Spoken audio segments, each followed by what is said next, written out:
Good morning everyone. আজকে ব্রেকফাস্টে তৈরি হচ্ছে গোলা রুটি। গোলা রুটি তো একটা কমন খাবার বাঙালির, এটা সবাই জানেই মোটামুটি। এর রেসিপি আর শেয়ার করার কিছু নেই।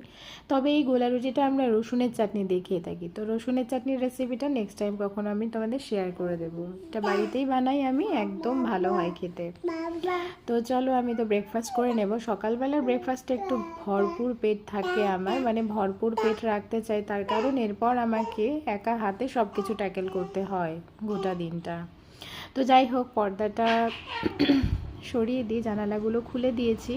আর এখন মামামের যে রুটিনটা আছে সেই রুটিনটা আমি একবার চোখ বুলিয়ে নেব। ওর কী আছে আজকে ব্রেকফাস্টে, লাঞ্চে, সবটাই একবারে প্রথমেই আমি দিনের শুরুতে দেখে নিই।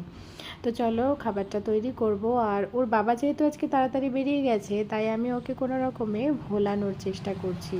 অ্যাকচুয়ালি ভোলানো না, মানে জাস্ট একটু টাইম স্পেন্ড করা, আর কিছুই না। কারণ সকালবেলা ওর বাবাকে না দেখলেও কান্নাকাটি একটা করে, তো বাবাকে দেখেনি আজকে। ওর ঘুম ভাঙার আগে ওর বাবা অফিসে বেরিয়ে গেছে। যাই হোক, যেটা বলছিলাম, আমাদের খাবার কিন্তু সকালবেলা তৈরি হয়ে থাকে, তবে আজকের ডেটে দুজনেই মিলেমিশে করাটা ভীষণই জরুরি।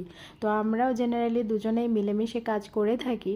আর আমরা বাইরের লাইফ আমাদের ভীষণই হেক্টিক হয়, যেমন ভালো টাইমও আমরা স্পেন্ড করি, তেমন ডিফিকাল্টিসও আমাদের কিন্তু ফেস করতে হয়।